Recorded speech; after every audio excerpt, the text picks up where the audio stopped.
ಹಾಸನ ಹೊಯ್ಸಳರಿಂದ ಸ್ಥಾಪಿಸಲ್ಪಟ್ಟ ಹಾಸನ ಜಿಲ್ಲೆಯು ಭಾರತಾಂಬೆಯ ಕರ್ನಾಟಕ ರಾಜ್ಯದಲ್ಲಿದೆ.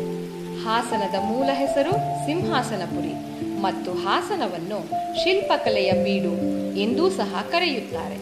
ಹಾಸನ ಜಿಲ್ಲೆಯ ಆಕರ್ಷಣೀಯ ಸ್ಥಳಗಳೆಂದರೆ ಹಾಸನದಲ್ಲಿರುವ ಹಾಸನಾಂಬೆ ದೇವಾಲಯ, ಹಳೇಬೀಡಿನ ಹೊಯ್ಸಳೇಶ್ವರ ದೇವಾಲಯ, ಬೇಲೂರಿನ ಚೆನ್ನಕೇಶವ ದೇವಾಲಯ, ಶ್ರವಣಬೆಳಗೊಳದ ಬಾಹುಬಲಿಯ 58 ಅಡಿಯ ಏಕಶಿಲಾ ವಿಗ್ರಹ, ರುದ್ರಪಟ್ಟಣದಲ್ಲಿರುವ ವೀಣಾ ದೇವಾಲಯ, ಹೇಮಾವತಿ ಹಾಗೂ ಯಗಜಿ ಅಣೆಕಟ್ಟು, ಮುಂಜರಾಬಾದ್ ಕೋಟೆ, ಶೆಟ್ಟಿಹಳ್ಳಿ ಚರ್ಚ್ ಮತ್ತು ಅಂತಾರಾಷ್ಟ್ರೀಯ ಮಟ್ಟದಲ್ಲಿ ಗೌರವಿಸಲ್ಪಡುವ ಇಸ್ರೋ ಸಂಸ್ಥೆಯಿಂದ ಸ್ಥಾಪಿಸಲ್ಪಟ್ಟ ಮಾಸ್ಟರ್ ಕಂಟ್ರೋಲ್ ಫೆಸಿಲಿಟಿ MCF ಮತ್ತು ಸಕಲೇಶಪುರದ ಬಿಸಿಲೇಘಾಟ್.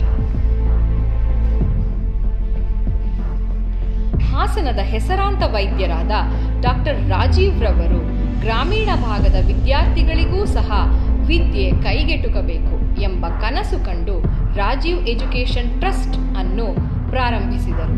Rajiv institute of technology engineering ವಿದ್ಯಾರ್ಥಿಗಳಿಗೋಸ್ಕರ 2008ರಲ್ಲಿ ಸ್ಥಾಪಿತವಾಯಿತು. 2009ರಲ್ಲಿ ವಾಣಿಜ್ಯ ಹಾಗೂ ವ್ಯವಹಾರ ಶಾಸ್ತ್ರದ MBA ಕೋರ್ಸ್ ಪ್ರಾರಂಭವಾಗಿ 2019ಕ್ಕೆ ಯಶಸ್ವಿಯಾಗಿ ತನ್ನ 10 ವರ್ಷಗಳನ್ನು ಪೂರ್ಣಗೊಳಿಸಿದೆ. ವಿದ್ಯಾರ್ಥಿಗಳಿಂದಲೇ ವಿದ್ಯಾರ್ಥಿಗಳಿಂದ